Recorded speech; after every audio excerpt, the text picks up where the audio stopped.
Hello, welcome back to Algebra 1 with Miss Betsy. If you are following along with me with a text published by Bob Jones University Press, I'm using the second edition of Algebra 1 for Christian schools.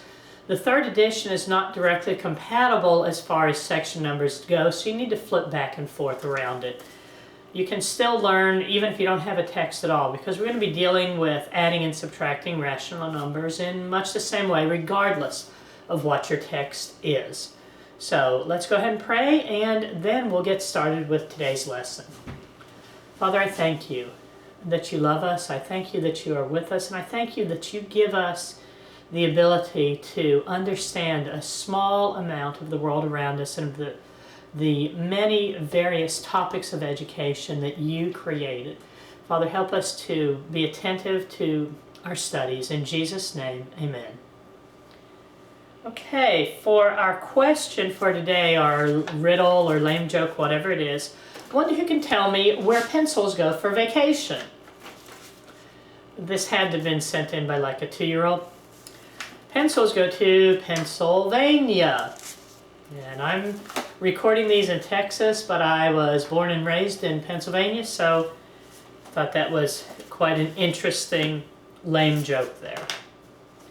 So we have begun talking about rational numbers.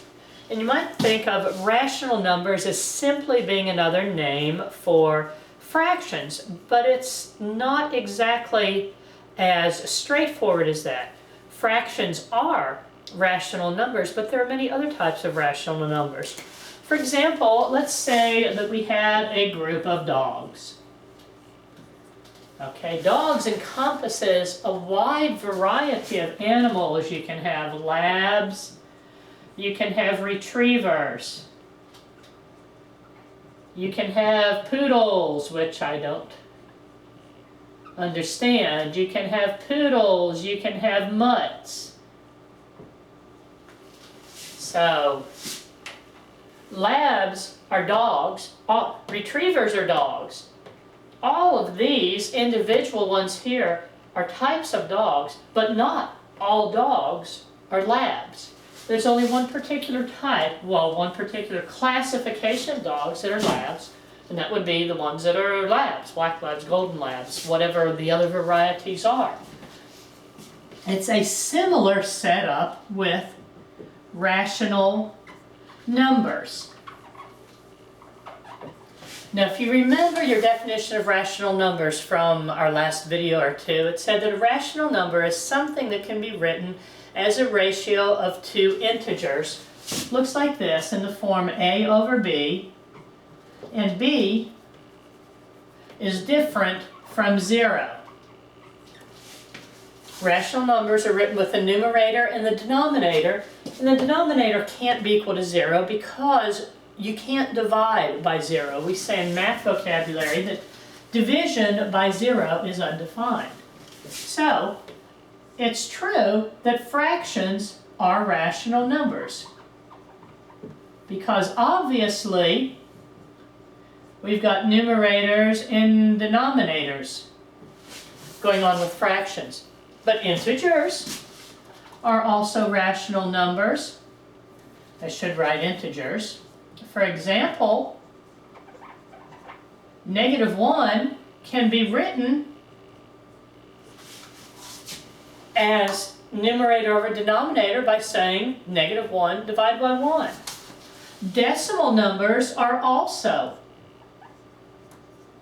rational numbers because they can be written as fractions here, which then convert to the mixed number 9 halves. Okay, 4½ is the same as 9 halves. So all of these are some examples of rational numbers. So to simply say that fractions and rational numbers are the same thing sort of twists your definition a little bit. But in the actual world of using pre-algebra, you're probably going to think, oh, pretty much rational numbers are fractions. So, all fractions are rational numbers. not all rational numbers are fractions, even though they can be expressed that way.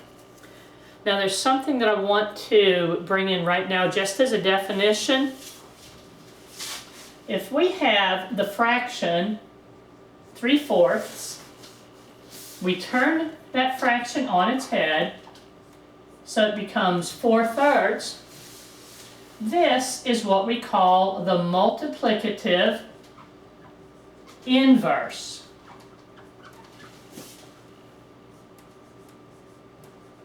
And multiplicative inverse is a very important tool to add to your arsenal of things that you can do in algebra and just in mathematics in general, because what happens when you take a number, multiply by the multiplicative inverse, you always and forever end up with 1.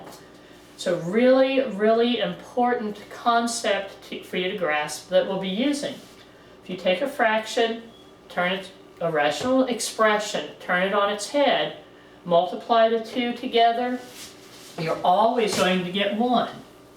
Now you should remember that when you're multiplying fractions, you multiply the numerators and you multiply the denominators.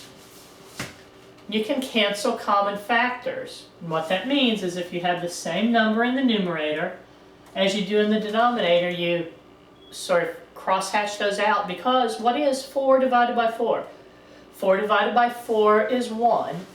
And if you go back to your identity property of multiplication, it says no matter what your number is, if you multiply it by 1, you have not changed your original value. 4 divided by 4, they cancel because it's just 1. 3 divided by 3, these just end up being factors of 1. 1 divided by 1 is 1. Now that may have been way more than some of you wanted to see, or you're trying to get confused in some of the vocabulary. But even if you did not cancel those common factors, 12,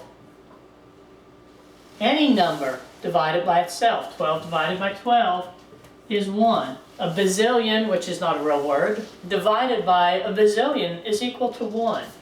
Any number divided by itself is 1. Any algebraic expression divided by itself is 1. Just hold this one in the back of your head for a little while. As long as your numerator and your denominator are the same, when those if the numerator and denominator are the same, the value of that expression is always 1. Now, I want to remind us that rational numbers, or fractions, always need to be expressed in their lowest terms. Okay, if you look in the middle of your text, not in the middle of your text, turn to page 51 in your text. If you have the second edition, right there in the middle it says, to simplify a fraction, cancel the greatest common factor.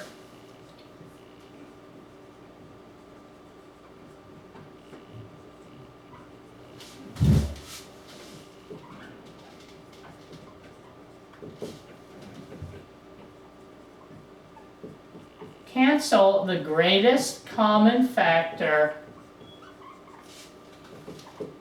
from the numerator and the denominator. Would be nice if I could write anywhere close to as fast as I can talk. Both the numerator and the denominator. If we simplify a fraction, that means reduce to lowest terms. And fractions, or rational expressions, when you get down to the final answer, they always have to be reduced to lowest terms.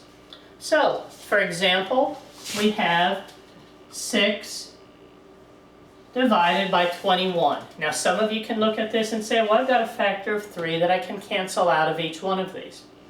Let's factor this. How can you express 6? You can say that's 2 times 3, and 21 is 3 times 7. So what does our little blurb here say we need to do to simplify a fraction? We're going to cancel the greatest common factor from the numerator and the denominator. You have the same value in the numerator as you do in the denominator. When you divide those, they have a value of 1, so you just cancel them out. The factors that we have remaining make up our reduced form, or the simplest form, of the expression 6 over 21. Now, let's go ahead and do another problem where we see how we're factoring to reduce a fraction to lowest terms. Let's take 12 divided by 32. We can find our greatest common factor, because that's what it talks about. Do you remember how we find greatest common factor?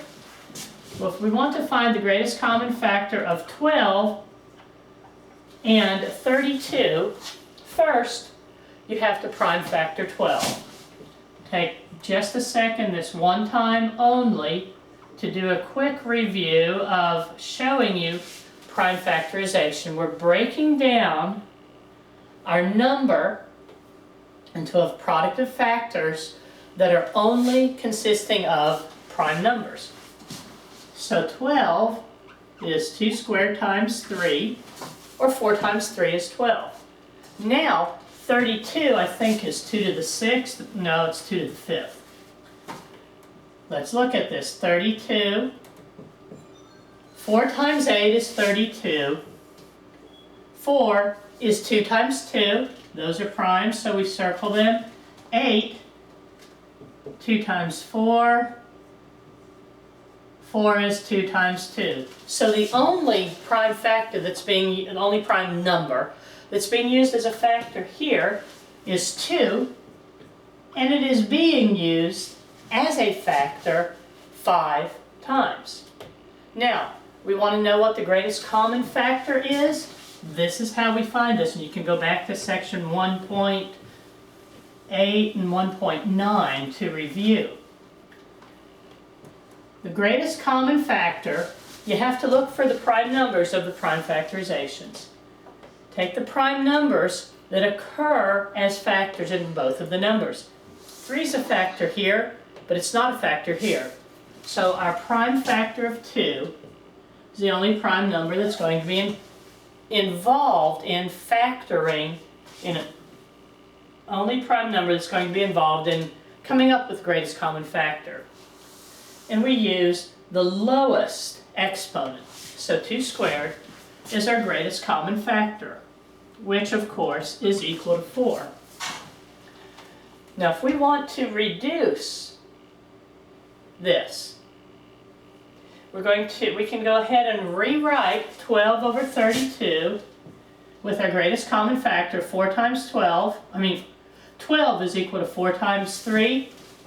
32 is equal to 4 times 8.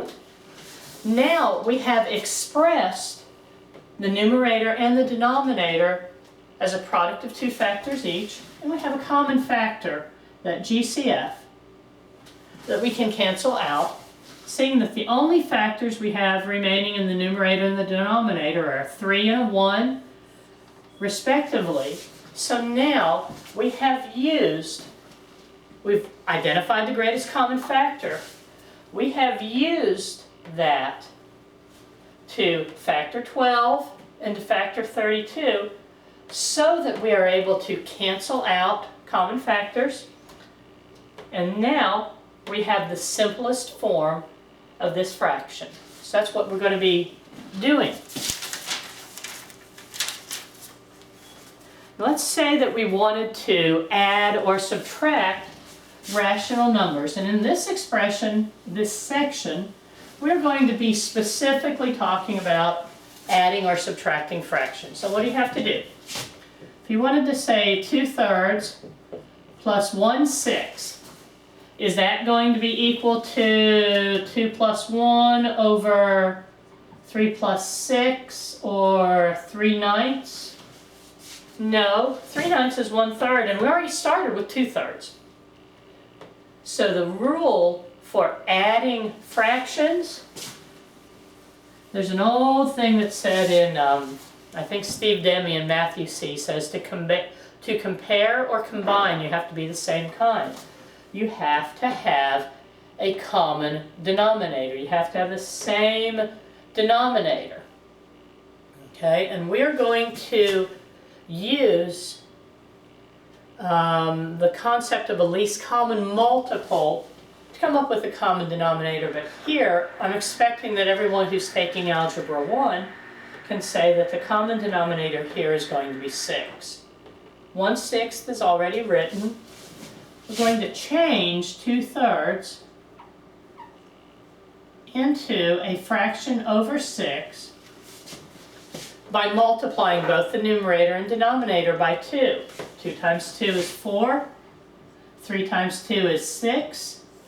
And what we have here, yet again as a review, is equivalent fractions. Equivalent fractions have the same value, even though they may look differently. 2/3 looks different from 4/6. But if you cut a piece of pie up into 6 pieces and you eat 4 of them, it's the same as if you cut that pie into 3 pieces and ate 2.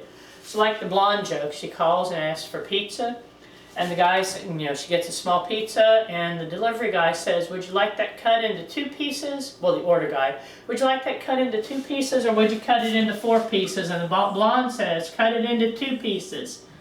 I'm not hungry enough to eat 4 pieces. Well, obviously, 2 pieces are the same as 4 pieces. It's just that the pieces are smaller. So these are equivalent fractions. 4/6 and 2/3 are also equivalent fractions. Then we have 4/6 plus 1/6 for 5/6. I cannot say sixths. Can't get my tongue wrapped around that. What we did was we found our least common denominator, lowest common denominator, least common multiple was 6. We multiplied by the missing factor so that we could have an equivalent fraction with the denominator of 6. Let's see. Now,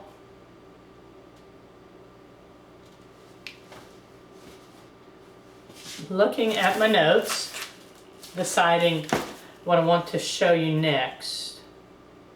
Let's go back to reducing a fraction or a rational expression to lowest terms. We have 8 over 10. That fraction or that rational expression is not in lowest terms because we know that both of these are divisible by 2 because they're both even numbers. So let's go ahead and find our greatest common factor. We're going to prime factor. 8 factors into 2 cubed. 2 times 2 times 2 is 8. And if you don't already know that, you'll learn it really, really soon. 10, when you prime factor it,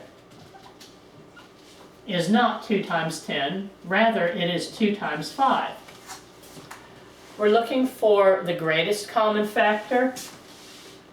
The greatest common factor is going to be each prime number that occurs as a factor in both of these, the smallest number of times that it appears.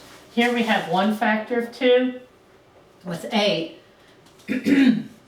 We have 3 factors of 2, so our greatest common factor is 2. We're going to rewrite our numerator as 2 times something. 2 times what is going to give us 8? can say 8 divided by 2 is 4. 10 divided by 2 is 5. 2 times 5. This fraction is equivalent to this rational expression here. 2 times 4 is 8. 2 times 5 is 10.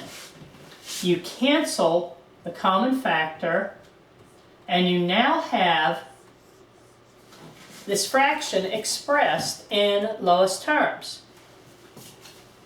We've used the greatest common factor to simplify a rational expression and rewrite it in lowest terms. Now, let's go ahead and use the least common multiple so that we can combine together or add together two fractions that have different denominators. We want to add 1/4 plus 1/6. Okay? I want to know what that is. I think it's going to be 5/12. It's really irrelevant what it's going to be. We'll see in a moment. But we can't add fourths and twelfths. The denominator has to be the same. And the denominator is your least common multiple. To find your least common multiple, first you have to prime factor each number. 4 only contains one prime number as a factor, but it's used twice. 2 times 2, or 2 squared. 6 has two prime number factors, 2 times 3, each of them used only once. And the least common multiple, or the lowest common denominator, is every separate prime number that is used as a factor, each of them where the greatest number of times it's used, or where the biggest exponent is. So we have a 2 to the first, and we have 2 squared. We only have 3 used as a factor one time, so our least common multiple is 12. There are two different ways that we can show what it is. We can either leave it in factored form, or we can multiply those factors together and say that 2 squared times 3 is 12. Here's a reason to just leave it in factored form, because what we're going to do is we have to rewrite or rename both of these fractions with a denominator of 12. So that means we're going to have to multiply the numerator and denominators by the same number. What's our least common multiple? It's 4 times 3. We already have a 4 in the denominator.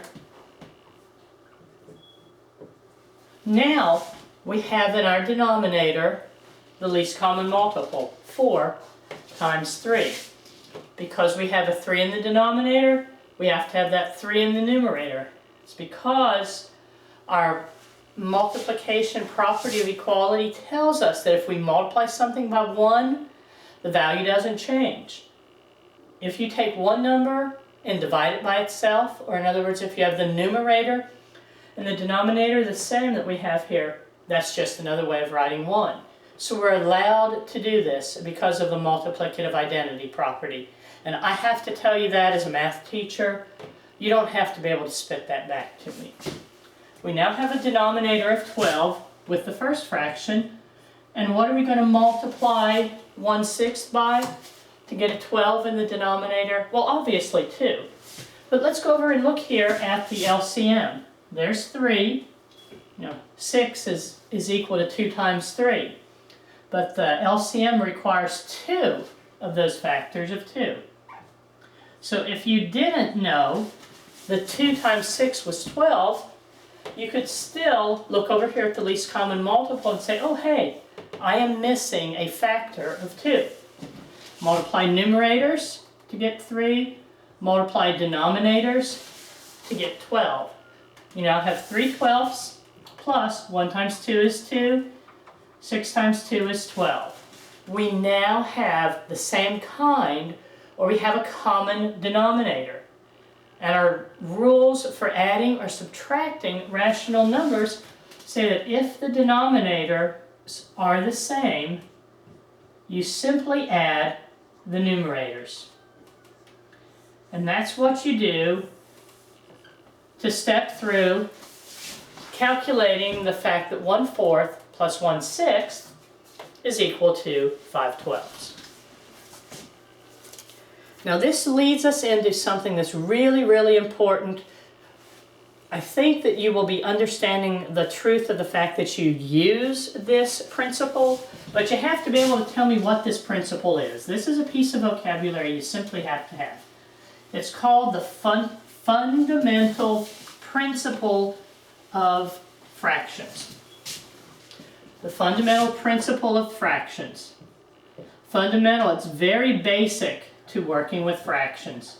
Fundamental principle of fractions. Make sure that you have that written down. And here's our little disclaimers or caveats at the beginning. This says if A, B, and C are integers and neither B nor C are equal to 0, B and C are not equal to 0. You can't have B or C be equal to 0. Then, if you have A times C over B times C is equal to A over B, you can also rewrite this in the opposite direction. A over B is equivalent to A times C over B times C. And all this is doing is illustrating for you how we reduced fractions. This was a way to reduce fractions. And this was a way to arrive at a common denominator. For reducing fractions, let's say that we had 10/30ths. You could rewrite that as 10 times 1 over 10 times 3, couldn't you? 10 times 1 divided by 10 times 3. Matches this pattern right here. A is 1, B is 3, and C is the same in the numerator and the denominator. Do you see that? You can cancel those common factors and end up with 1/3 being the reduced form, A over B. So that's what this part of the fundamental principle of fractions tells us. And the next one lets us do this renaming. It says if we have 4/5 and we want to rename that as a fraction over 10, we can multiply it by 2 over 2. That's where the C's are, to give us something that looks different but has the same value as the original expression. It just has a different look to it. And that's what we're going to be doing over and over and over with fractions or with rational numbers. Now if you look in your book on example 1, I really don't even need to waste the time to write this down, and you'll see exactly why. If you have 1/7 plus 3/7, simple addition problem, when the denominators are the same, you add the exponents, so 1/7 plus 3/7 is equal to 4/7. And then example 2, let me see, I used this as an example. I don't know if you can hear my phone singing in the background. I'm recording at home, so we are just going to ignore that. 2/3 plus 3/4. This is example 2.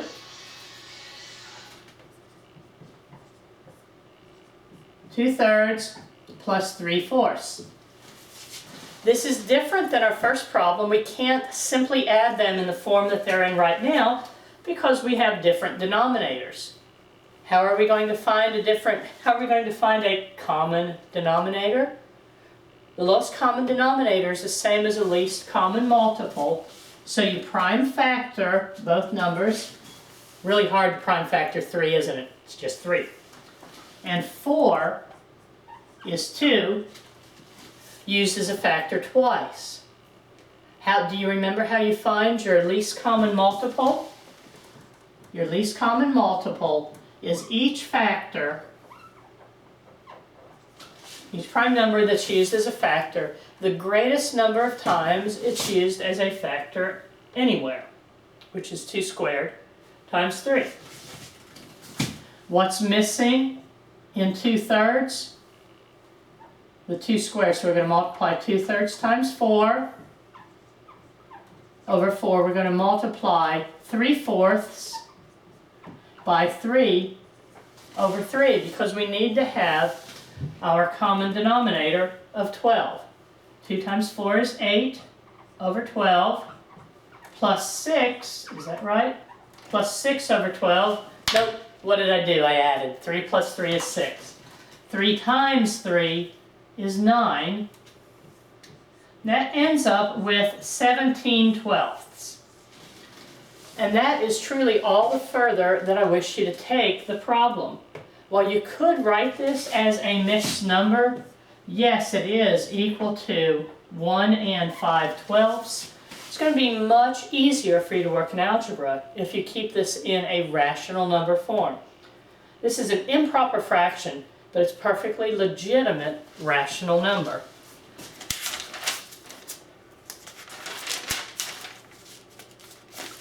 And this is just a really long lesson. Example number 3, 3/7 minus 5/28.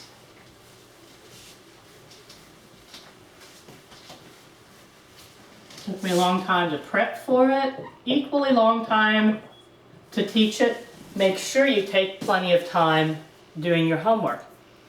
3/7 minus 5 over 28. You cannot subtract unless you have a common denominator.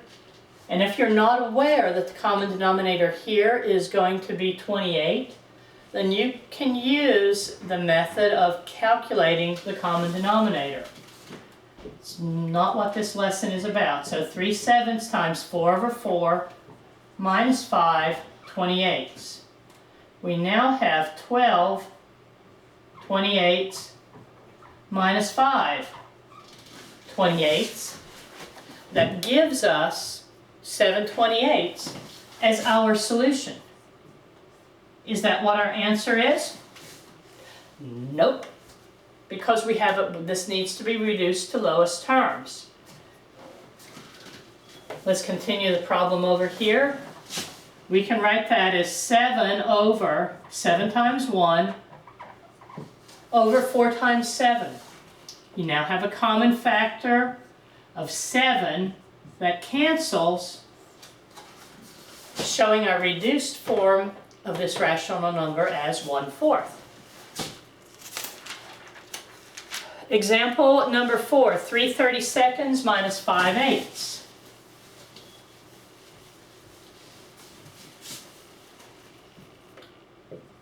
Three 32 minus 5/8. This is example number 4. We need our to find our common denominator again. Common denominator is going to be 32. Just going to multiply numerator and denominator by 4. We now have 3 over 32 minus 5 times 4 is 20 over 32. Okay? What are we going to do here? We have a common denominator, but we have 3 minus 20. Some of you can automatically say that that's a negative 17. Or you can change subtraction, as they showed us a few sections ago, that subtraction is the same as adding the opposite. So do you know what you do when you add a positive 3 and a negative 20? You subtract their absolute values, or you subtract the smaller number from the larger number and keep that sign. 3 minus 20 is negative 17 over 32. And that is your solution to example number 4. And you didn't have fractions that looked like that when you were in elementary school, but it's a rational number. Integer divided by integer. All right, quickly, lightning review of how you add or subtract decimal numbers. We want to add, this is example 5, 2.39 plus 14.682. Okay? How do you add those in a column? Not with your calculator. You simply, I'm going to rewrite this here. You make certain that you add up the decimal points. Decimal points are lined up here. 27171. 17.172 or 17 and 172 thousandths. That's how you're going to, okay, I'm looking at my notes here. I have a 1, 2, 17 carry 1 gives me 1417072. Sorry about that, guys. Now, what if you want to subtract two numbers? Example 6 gives us two numbers that we are going to subtract. It says subtract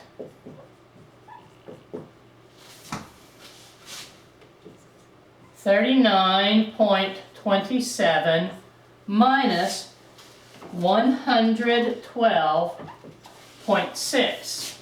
Okay, we're going from one number, we're subtracting even further. What are we going to do when we subtract this? Subtraction's the same as adding the opposite. 39.27 plus the opposite of 112.6. How do you add together two oppositely signed numbers? Same way that we did last time. We're going to subtract the number that has the smaller absolute value from the number that has the larger absolute value. And add a 0 placeholder in here if that helps you. You subtract 3.37. 73.33 or 73 and 33 hundredths. But is the sign going to be positive or negative? It's going to be negative because the negative is the negative number here was the number that had the greater absolute value. So just make sure that you're careful with knowing how to add and subtract negative numbers, that you understand greatest common factor and least common multiple. And also, what's the denominator here? What's the denominator of 29? Yeah, we don't tend to think of a whole number as being a rational expression, but you can write it as a rational expression if you have a denominator of 1. So when you don't have a denominator, you can always divide by 1. Turns it into something that looks more like a fraction to you. Do your best on this. Send me a text if you have difficulties, or we'll talk about it on Friday. I'll see you next time.